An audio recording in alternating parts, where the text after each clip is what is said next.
As we get closer and closer to Christmas, we start to hear more and more Christmas music. Classics like Rudolph the Red-Nosed Reindeer, Here Comes Santa Claus, and Frosty the Snowman are just a few of many you'll listen to. Here at BHSN, we were wondering just what your favorite Christmas songs were. So we put a poll up on our Instagram to find out. Let's see how it's doing.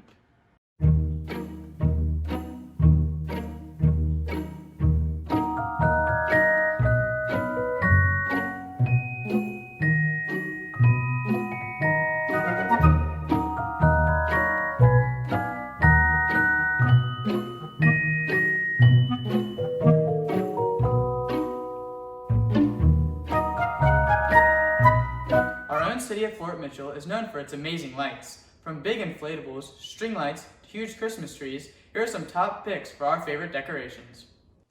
'Twas the night before Christmas, and all through Fort Mitchell, not a creature was stirring, not even a mouse. For two boys set on a journey to find the best Christmas decor. But as they searched harder, their findings were sore. And just as they thought that quitting was best, well, their little Christmas eyes were blessed. Now I'm here on Greenbrier Avenue, and I was just taking a stroll, and I see this beautiful house. Now, I don't know about you, but when I see this house, I think, wow, the owners they're classy. You can tell that on a Sunday, they're sitting down drinking tea, watching maybe the news, I don't know. It's not too much, but the lights go together perfectly, and it's just beautiful. This next estate is a pretty beautiful estate.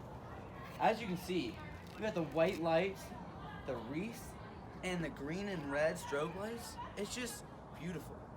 Follow me to the back. I was looking back here, and I noticed something. You see the rainbow lights, and you see the green neon lights. And it just made me think of a mullet. Business in the front, party in the back. And I love it. Wow. Now, I don't know if I have the authority to say this, but this might be the best yard at Fort Mitchell. It's crazy. So, obviously we got a lot going on here, but my favorite part of this yard is probably the nativity scene. Now, I think it's a really good reminder to us that Christmas is about more than just gingerbread houses and receiving gifts. Sometimes we just gotta celebrate the birth of baby Jesus. Sweet, 8-pound, 7-ounce little baby Jesus. Now, I got a chance to meet the owner of this house, Drew, and he let us in, gave us a friendly welcome. And do you want to take us through a tour of this house? Yeah, this is a Santa's workshop right here. The guy down the street, Dennis, my parents took me to his house when I was a little kid, and that's what got me hooked, and I started collecting stuff and I'm guessing Christmas is your favorite holiday. Yeah, Christmas is my favorite. I try to wait till like January 6th, around there. Does it take like a certain amount of days, or do you knock it all out in one go? Oh, I get a bunch of friends and people to help me take it down, so. We got the nativity scene and Santa right here. So, thank you, Drew, for letting us in. Yeah, thanks for coming in and looking at it. Now, just 2 houses down, we have this masterpiece. Now, you could say it's a friendly competition, or you could call them arch rivals. You be the judge of that. We haven't got to the best part. We have Santa Claus right up here. This is top level stuff. I don't know what can get better than this. Hi Tigers, I'm back with Beechwood Bites, and this week we're going to interview with Greyhound Tavern. For the holidays, special things that we do, we decorate a lot. We love to have decorations. Most of our decorations we try to keep kind of homely feeling, kind of nostalgic. As far as specials for customers go, we do offer a gift certificate promotion. So if you spend $100 in gift certificate, you get a promotional gift certificate that's worth $20, and that can be used anytime from January 1st through the end of March. How has your takeout process changed? Our takeout business has increased a lot, especially with the dining rooms being closed. A couple things that we have changed is we've added a couple parking spots designated for takeout parking. We've also implemented DoorDash. We're now on DoorDash, which has a little bit of a limited menu. to start with, and we're soon to have online ordering. So if people go to our website, they would be able to order straight from our website. What are the advantages of having a new company own Greyhound? The advantages are is they have a lot of additional help. When we were just owned by just the family, we were kind of limited as to what we can do, but we now have a marketing team. We now have a maintenance crew to help with different things. So it helps keep things nice, neat, orderly, and you've got a lot more support and help in running the business. And that's a wrap for your Beechwood Bites. Back to you, Olivia and Nazario. The students aren't the only ones that are stressed with these upcoming tests. As teachers make their final exams, they have concerns regarding test difficulty, technical difficulties, distractions for students at home, and cheating. We wanted to get some insight on what our Beechwood teachers were feeling as the exam times were coming up. So we went to our very own Miss Haggard, as she's known for having one of the most difficult exams here at Beechwood. How do you have to alter your exam to conform to the online test style? Since there's no way that we can totally eliminate the possibility of people cheating, we can do some things that will decrease the likelihood, but there's no way to totally eliminate that. Make sure that as many kids take it at the same time as possible.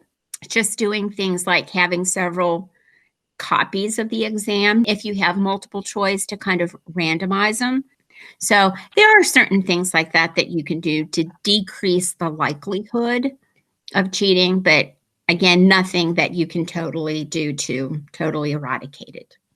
Are you concerned about students' performance on your exam or just like going forward? Well, I mean, yeah, I am, because, again, you want the students to do their own work.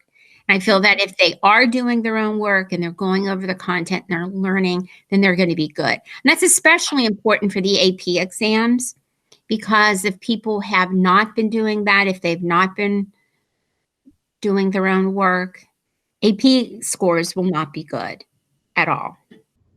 Thank you for sharing, teachers. Make sure to wish your teachers a happy holiday, as they've worked incredibly hard this semester to give us a quality education. COVID-19 has brought many unexpected challenges, but I think one of the most unanswered questions is Christmas still happening? Is Santa still coming? Avery Earhart has just a scoop for you. Here we are. We made it to Christmas despite a hectic year. And surely, if we can continue to get through a global pandemic, we can bring some holiday spirit to this season. And that's what I'm going to talk to you about coming up. Hi, I'm Avery Earhart, a senior reporter on the BHSN team, and I've got some exciting news for all those Northern Kentucky Christmas lovers out there. And that is, Santa Claus is still coming to town this year. We all remember that special tradition as a kid when we got to hop on Santa's lap and tell him our Christmas wish. How could we not? That's a tradition millions of kids around the world participate in. A tradition a group of sympathetic Santa Clauses did not want this year's kids to miss out on. In fact, as recently shared on USA Today, Santas from around the country are getting together to come up with ways that they can make this Christmas just as magical for the young ones. Take the Michigan Association of Professional Santas, for example.